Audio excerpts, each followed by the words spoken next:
Face centered. Stop recording. Face centered. Speech off.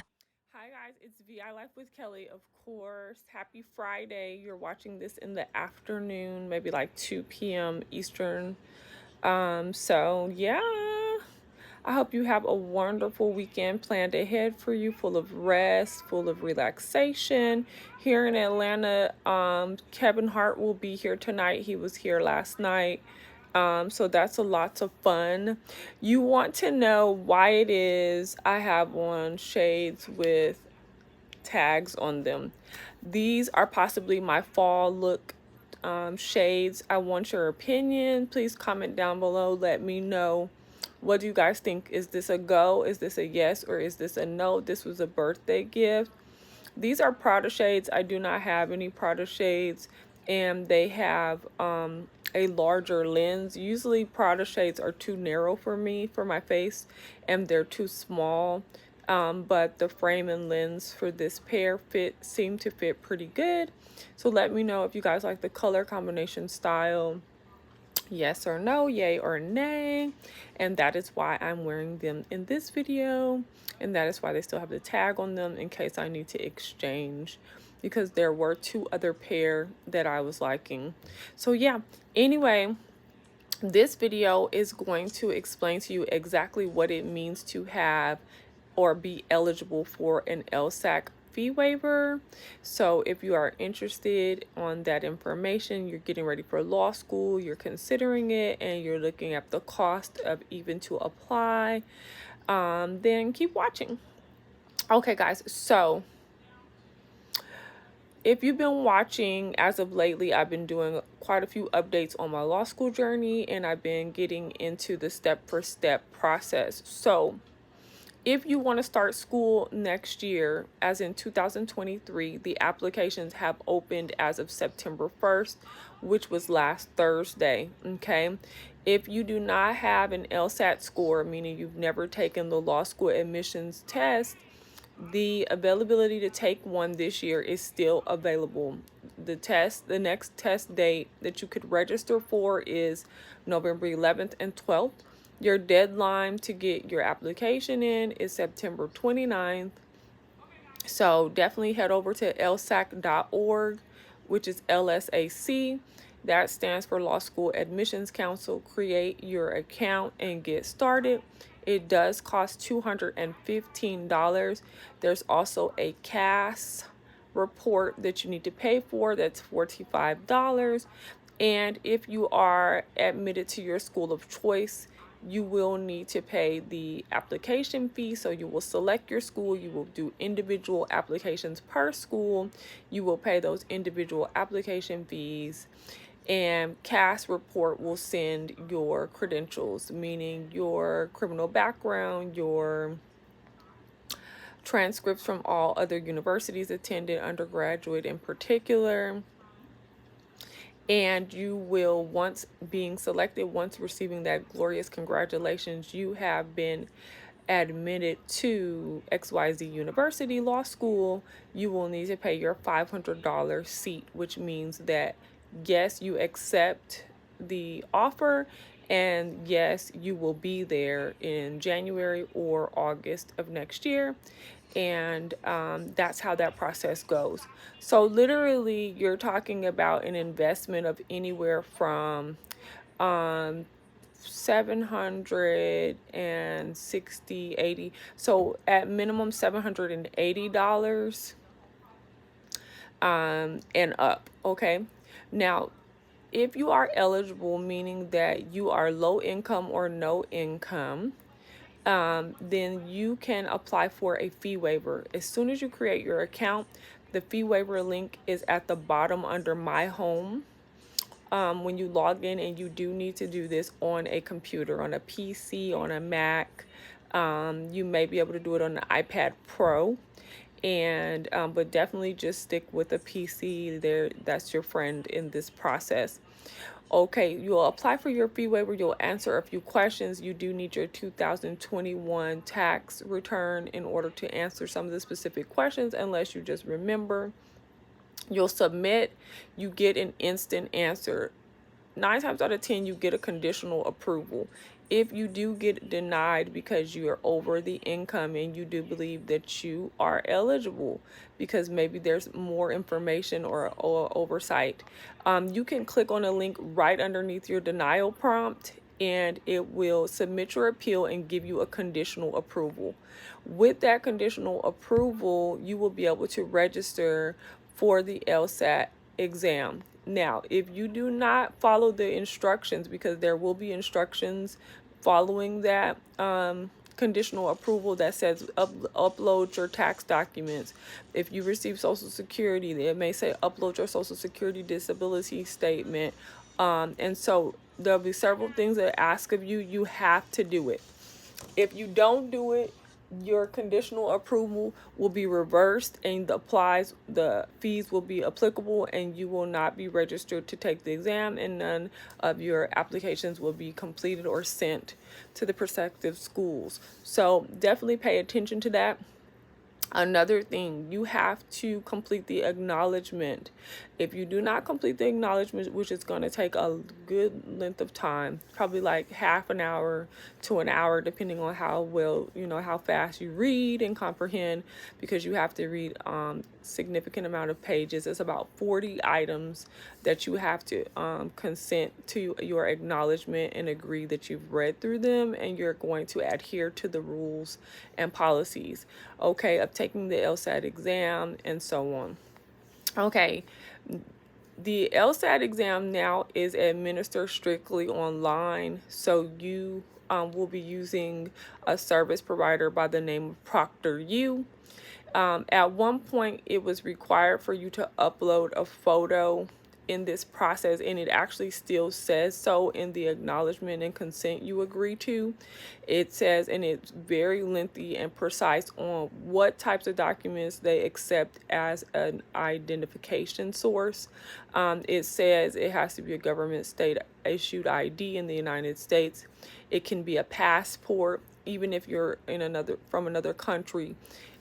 Passports are acceptable, but it goes into great lengths talking about what are acceptable identification and how you need to have them at all times with you. It also talks about how the photo you upload of yourself cannot be the ID photo or the passport photo. It has to be an individual picture of yourself and you have to upload it. So I thought that it was possible in previous videos that you might be able to click that option and then take an on-spot picture of yourself to upload. But I understand you have to take the picture and then have it available like in your photo library already selected and upload it from there.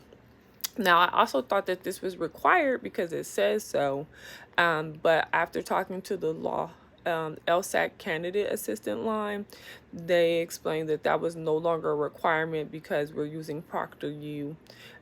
So the exam is administered online. I always follow the rule of be safe than sorry.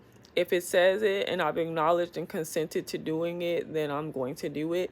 It's still right there under your registrations. It still says upload a photo and it still says acknowledgement and consent. So I just check the boxes off and do it because I don't want any delays.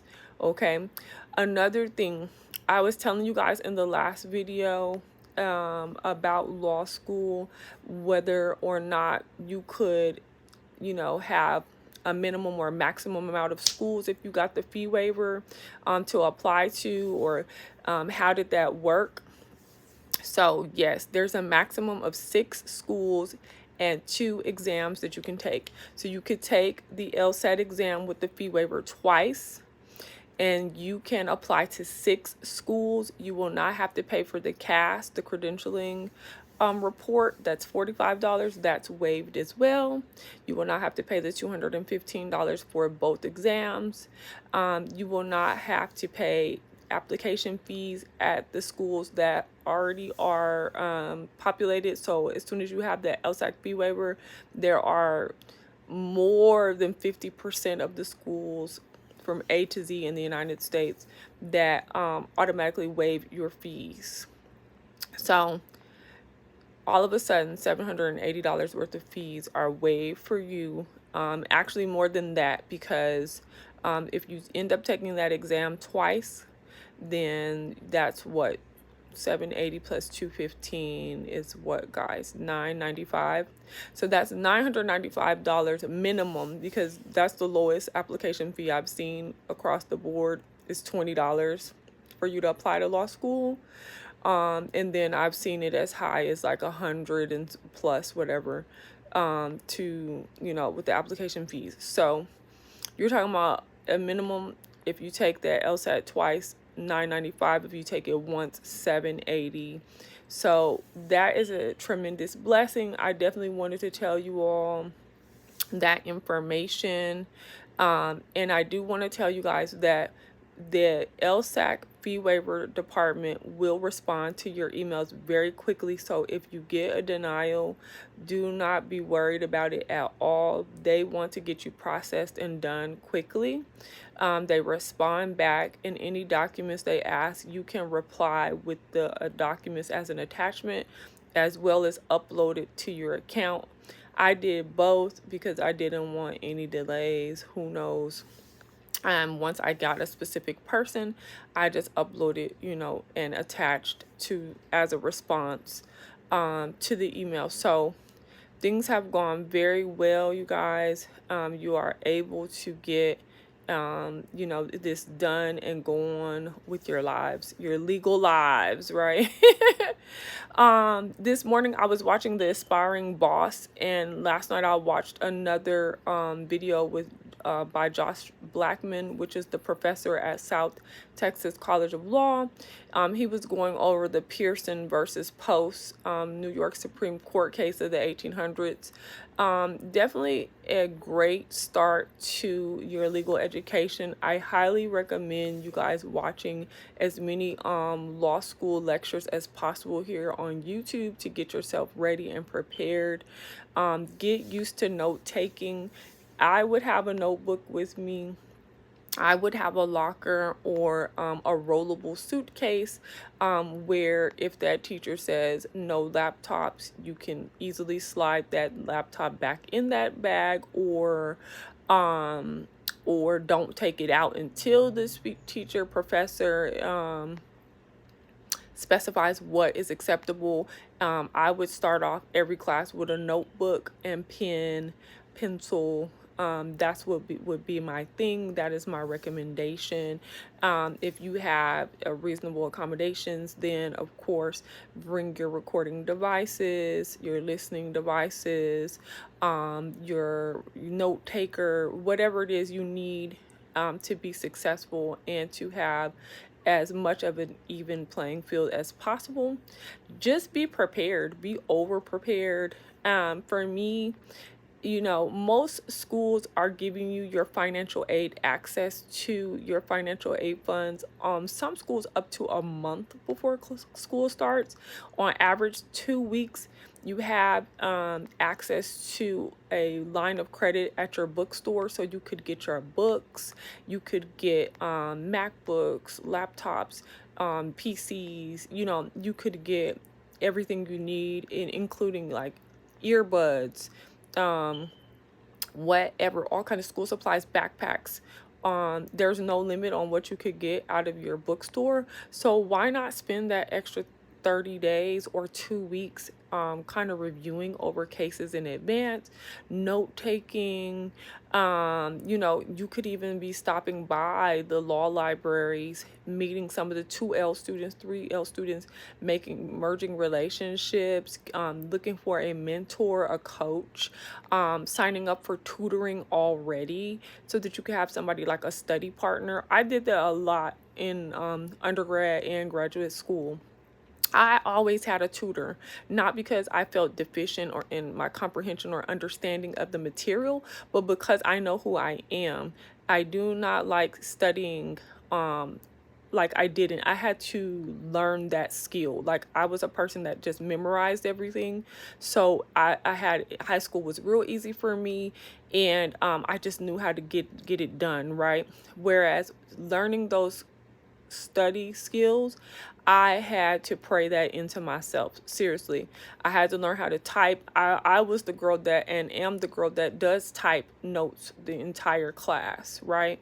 I'm the one that attends supplemental study groups if the student aide or the teacher's assistant or even the professor offers supplemental courses. I will come to that to get that reinforced understanding, right?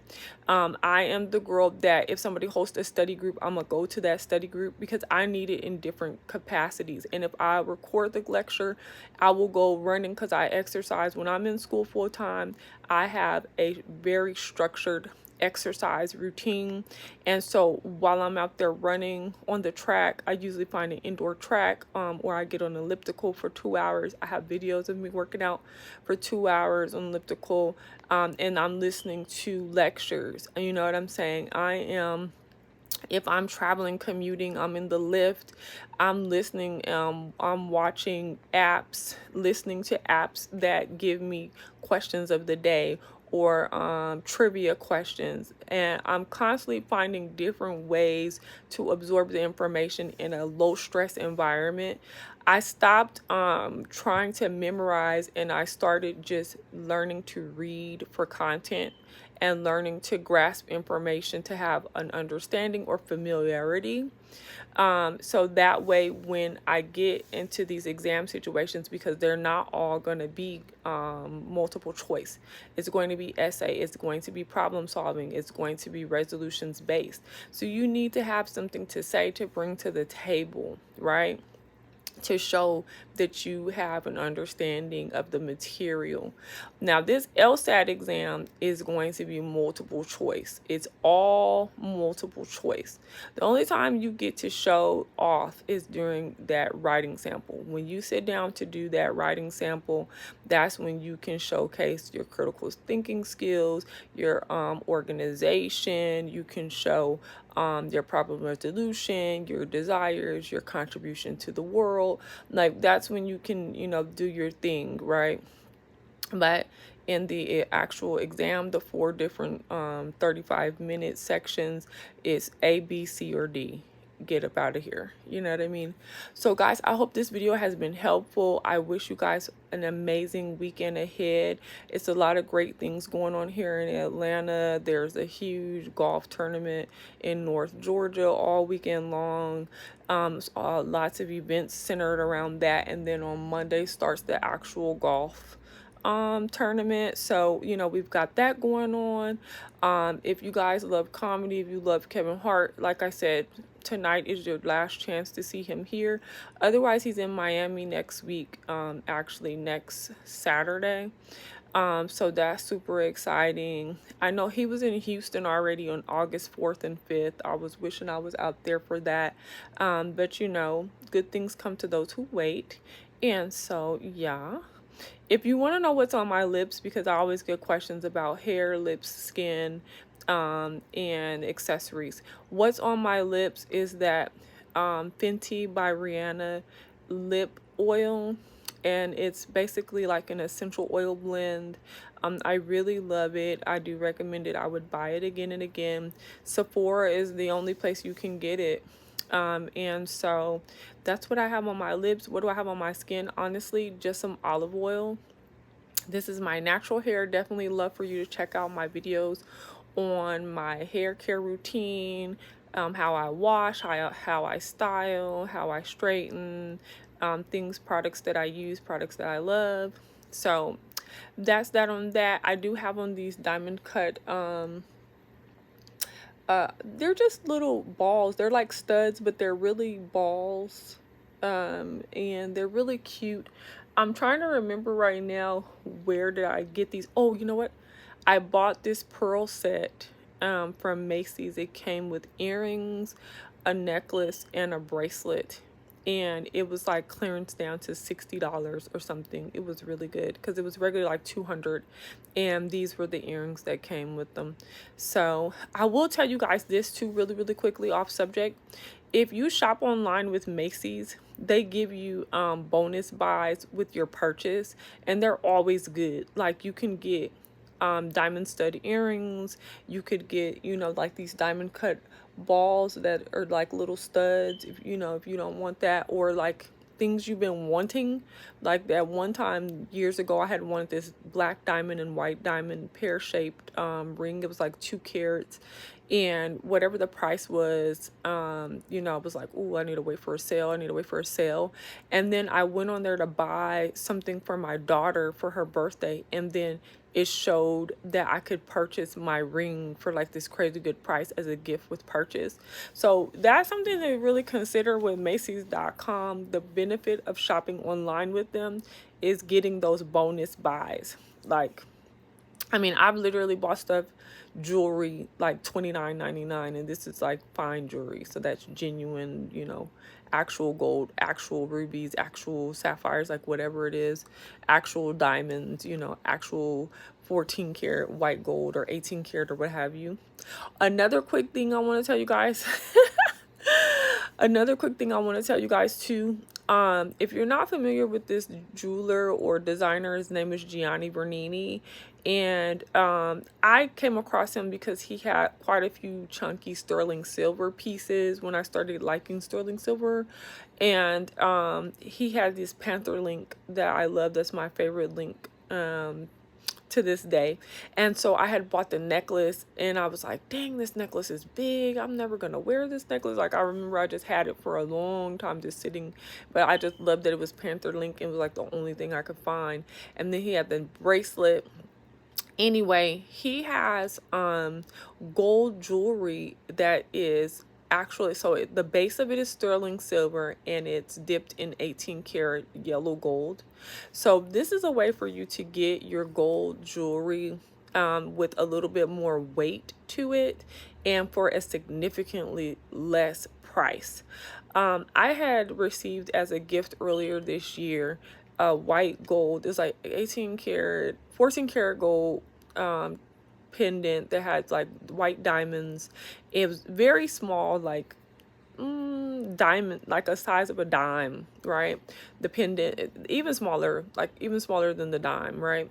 And then the necklace needed to be really, really small in order for it to go through the loop, and so the necklace that I got, that's white gold as well, and that one's like 14 karat white gold necklace, very small. It's a diamond cut twist, like a rope.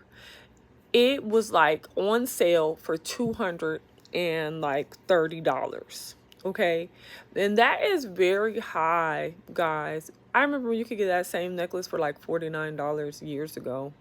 Like years, you could get on sale like 49, 80 bucks, not even, I don't even want to say 80 bucks, like 60 on sale. The original price might have been 230, but then the sale would have bring it down to 60, 70 bucks. And so then the more weight you got, that's when you would get into the hundreds, right? So, because now it's so disappointing. I've had so many gold necklaces over the years, because a lot of people ask me, like, I remember you just used to always only wear gold. Like, now I see you with silver all the time, or platinum, these other metals.